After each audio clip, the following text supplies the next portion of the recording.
اهدنا الصراط المستقيم. بسم الله. السلام عليكم ورحمة الله وبركاته.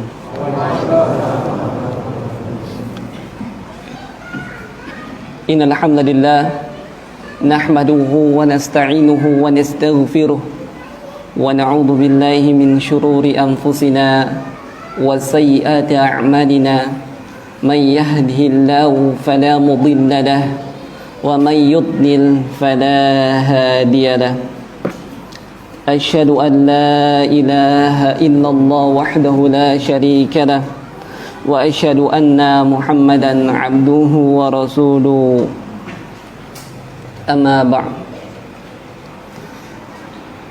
Alhamdulillah, segala puji bagi Allah Subhanahu wa ta'ala, Rabb yang telah memberikan rahmat dan karunia kepada kita, sehingga pada malam yang mulia ini Allah Subhanahu wa ta'ala dapat mengumpulkan kita dalam majlis yang mulia ini. Dan insyaallah ta'ala Allah memberikan rahmat kepada kita, memuliakan majlis ini dan memudahkan urusan kita. Salawat dan salam selalu tercurahkan kepada junjungan Nabi kita, Nabi Muhammad sallallahu alaihi wasallam, beserta para keluarganya, para sahabat radhiyallahu anhum, dan juga yang mengikuti mereka hingga yaumul qiyamah. Ikhwani fiddin rahimani rahimakumullah.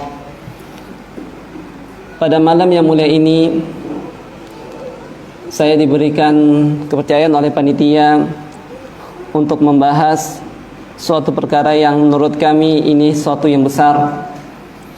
Tetapi kita berlindung dan memohon kepada Allah Subhanahu wa ta'ala, semoga Allah memudahkan lisan-lisan kami, menjaga niat-niat kami, mengikhlaskan niat dan amalan kami. Semoga apa yang kita kerjakan pada hari ini menjadikan amal saleh. Amin ya rabbal alamin. Pembahasan yang kita akan bawa adalah tentang manhaj as-salaf. Dari dua kata ini, manhaj as-salaf, manhaj adalah at-tariqul wadih al-bayyin, yaitu jalan yang terang lagi jelas. Hal ini bisa kita lihat dalam firman Allah Subhanahu wa ta'ala dalam surah Al-Maidah, likullin ja'alna minkum syar'atan wa minhajan. Dan untuk setiap umat di antara kamu kami berikan syariat dan manhaj. Maksudnya adalah syari'atan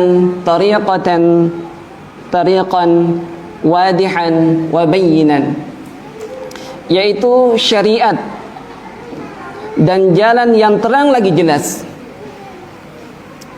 Jadi yang dikatakan al-manhaj adalah tariqan wadihan, jalan yang terang, jelas. Hal ini bisa kita lihat dalam tafsir Ibnu Abbas. Beliau mengatakan sabilan wa sunnatan, yaitu jalan dan sunnah. Jadi setiap umat dari para nabi itu diturunkan ada syariat dan juga ada sunnah. Dan untuk lebih jelasnya kita lihat tafsir dari Ibnu Katsir rahimahullah. Beliau mengatakan tentang al-manhaj adalah at-tariqul wadih as-sahl, yaitu jalan yang terang lagi mudah. Jadi yang dikatakan manhaj as-salaf adalah jalan,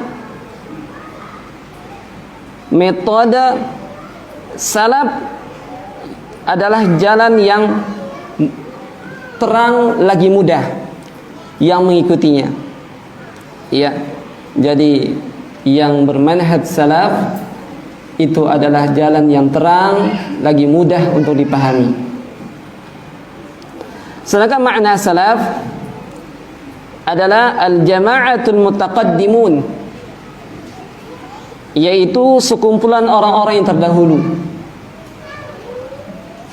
Ya, atau bisa dikatakan al-qaumu mutaqaddimun fi sayr, adalah orang-orang yang mendahului dalam perjalanan hidup. Hal ini bisa kita lihat dalam firman Allah Subhanahu wa taala, falamma asafuna intaqamna minhum faqraqnahum ajma'in.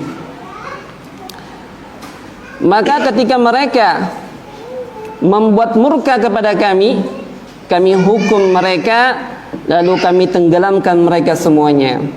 Kemudian lanjutan surahnya, faja'alnahum salafan wa mathalan lil akhirin. Maka kami jadikan mereka salaf, yaitu pelajaran dan contoh bagi orang-orang kemudian. Surah Az-Zukhruf ayat yang ke-55 sampai 56. Jadi perbuatan orang-orang yang terdahulu, ya, itu menjadikan kita salaf bagi kita orang yang kemudian. Bisa diartikan juga as-salaf adalah setiap amalan soleh yang terdahulu. Maka bisa kita pahami as-salaf adalah orang-orang yang mendahuluimu dari bapak-bapakmu, kaum kerabatmu yang mereka di atasmu dalam hal usia dan keutamaan. Bisa diulangi? Ya, orang-orang yang mendahuluimu dari bapak-bapakmu, kaum kerabatmu yang mereka di atasmu dalam hal usia dan keutamaan. Maka jika kita ingin berjalan di manhaj salaf, pertama kita harus tahu siapa pemimpin, imamnya para salaf. Siapa? Tahu dalilnya seperti kata Ustaz Hendro tadi?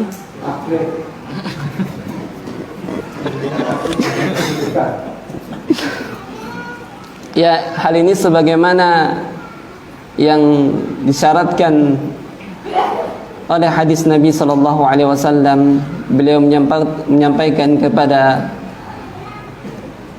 sahabiyah Fatimah radhiyallahu anha, anak beliau, ni'matus salaf analak, yaitu sebaik-baik salaf, pendahulu bagimu adalah aku. Hadis muttafaqun alaih, bisa dilihat dari Ummul Mukminin Aisyah radhiyallahu anha.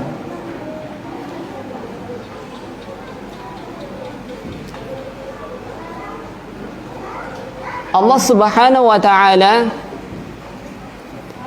memerintahkan kita, mewajibkan kita untuk mengikuti beliau sallallahu alaihi wasallam.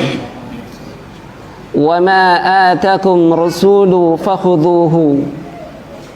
Maka apa yang diberikan Rasulullah padamu, maka ambillah. Wa ma nahakum anhu fantahu. Dan apa yang dilarang, maka tinggalkanlah. Surah Al-Hashr ayat yang ke-7. Beliau merupakan uswatun hasanah. Ini belajar bahasa Arab ini. Apa artinya uswatun hasanah ini?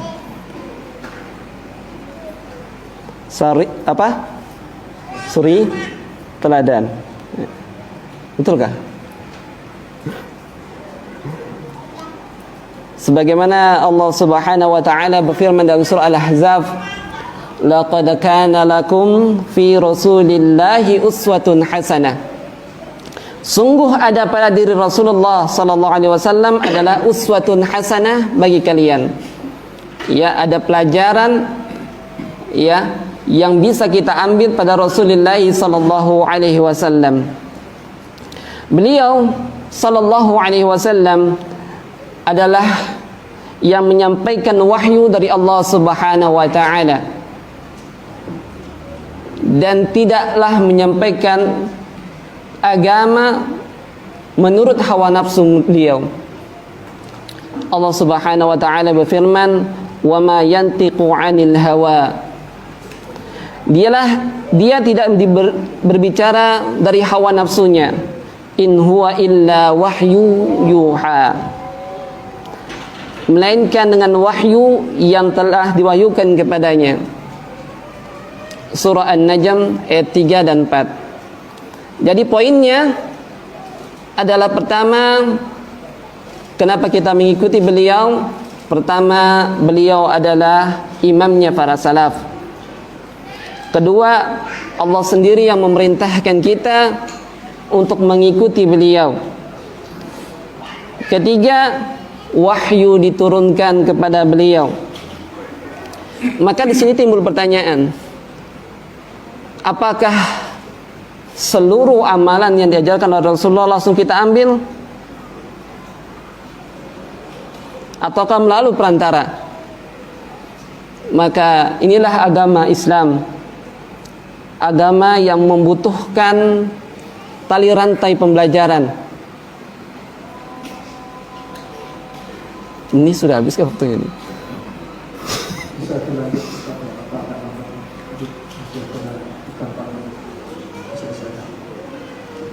Bisa diulangi sedikit ya Pak?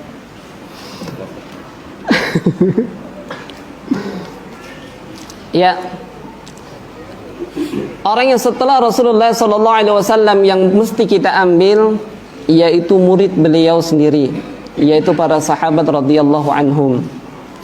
Sebagaimana firman Allah Ta'ala, minal mu'mini rijalan sadaqu ma ma'ahadullahu alaih. Di antara orang-orang mukmin itu ada orang-orang yang menepati apa yang telah mereka janjikan kepada Allah. Faminhum man qada nahbah. Maka di antara mereka ada yang gugur. Wa minhum may yantadhir. Dan di antara mereka ada yang menunggu. Wa ma baddalu tabdila. Dan mereka sedikit pun tidak merupai janji. Surah Al-Ahzab ayat yang ke-23. Ya, para sahabat radhiyallahu anhum, mereka lah yang duduk bersama Rasulullah sallallahu alaihi wasallam. Mereka lah yang baik dalam keadaan senang, susah bersama Rasulullah sallallahu alaihi wasallam, mengetahui percis bagaimana kondisi Rasulullah sallallahu alaihi wasallam. Rasulullah sallallahu alaihi wasallam mengisyaratkan generasi yang terbaik yang mesti kita ambil pelajaran dari mereka.